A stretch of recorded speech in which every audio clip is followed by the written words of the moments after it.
As of April 25, 2025, all 50 U.S. states, the District of Columbia, and U.S. territories have achieved compliance with the REAL ID Act.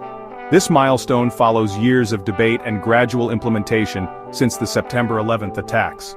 The REAL ID Act aims to standardize and enhance the security of state-issued IDs, marking a new chapter in national identification.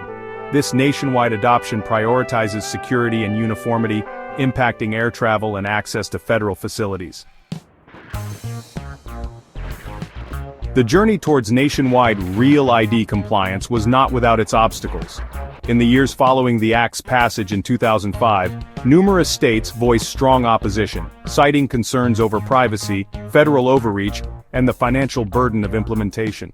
States like Montana, Washington, and Pennsylvania became early bastions of resistance, with their governors publicly denouncing the act and enacting legislation to impede its implementation. Montana's then-governor Brian Schweitzer, a Democrat, famously called REAL ID a harebrained scheme and a threat to privacy, enacting a state law in 2007 prohibiting the state's motor vehicle division from enforcing the federal mandate.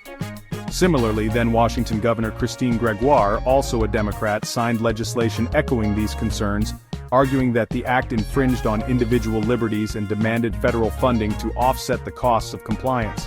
In Pennsylvania, then-Governor Tom Corbett, a Republican, signed a law in 2008 that effectively halted the state's progress toward REAL ID compliance. These acts of defiance reflected a broader sentiment among many state officials and citizens who viewed REAL ID as an overreaching federal mandate with potentially detrimental consequences for individual privacy and state autonomy. Despite the initial resistance and ongoing debate, momentum gradually shifted towards compliance as the federal government offered funding and clarification on implementation guidelines.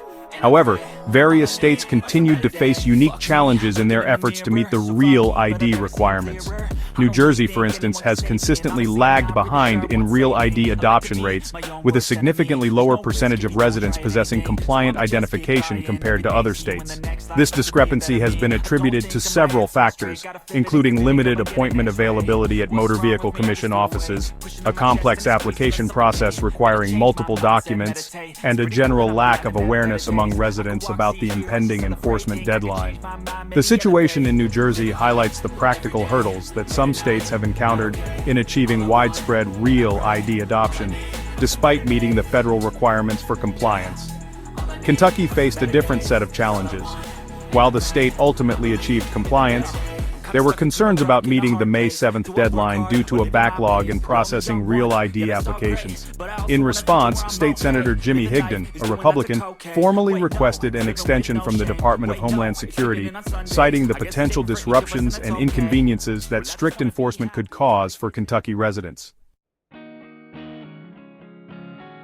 Section 4. Understanding REAL ID compliance.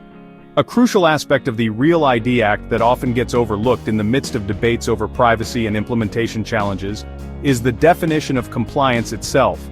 Contrary to common misconception, a state achieving REAL ID compliance doesn't necessarily mean that every resident possesses a REAL ID compliant driver's license or identification card. Instead, compliance hinges on a state meeting specific security standards set by the Department of Homeland Security for issuing these documents.